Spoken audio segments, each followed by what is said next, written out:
Patan APMC દ્વારા વેપારીઓ તેમજ ખેડૂતો સહિત માર્કેટયાર્ડમાં કામ કરતા મજૂરો, સફાઈ કામદારોને ધ્યાનમાં રાખીને અનેકવિધ સુવિધાઓ ઉપલબ્ધ બનાવવામાં આવી છે।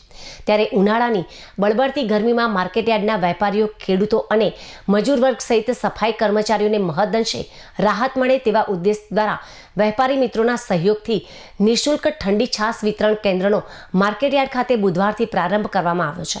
આ નિઃશુલ્ક છાશ વિતરણ કેન્દ્રનો માર્કેટયાર્ડના ચેરમેન સ્નેહલભાઈ પટેલ સહિતના સભ્યોએ ઉપસ્થિત રહીને પ્રારંભ કરાવ્યો હતો। આ પ્રસંગે ચેરમેન સ્નેહલભાઈ પટેલે જણાવ્યું હતું કે ઉનાળાની ગરમીમાં લોકોને રાહત મળે તેવા હેતુથી શરૂ કરવામાં આવેલા છાશ વિતરણ કેન્દ્ર માર્કેટયાર્ડના વેપારીઓ સહિત ખેડૂતો અને મજૂર વર્ગ સહિત સફાઈ કર્મચારીઓ માટે ગરમીમાં મહદઅંશે રાહત મળતા આશીર્વાદરૂપ બની રહેશે। આ નિઃશુલ્ક છાશ વિતરણ કેમ્પ પરથી પ્રથમ દિવસે અંજલિ ટ્રેડર્સ અને વનરાજભાઈ ભાટિયા દ્વારા મસાલેદાર 300 લીટરથી વધુ છાશનું વિતરણ કરવામાં આવતા માર્કેટયાર્ડના વેપારીઓએ તેમજ પોતાના ઉત્પાદનના પાકોનું વેચાણ કરવા આવતા ખેડૂતો સહિત માર્કેટયાર્ડમાં કામ કરતા મજૂરો અને સફાઈ કામદારોએ લાભ લઈને આ નિઃશુલ્ક છાશ વિતરણ કેન્દ્રની સરાહના કરી હતી।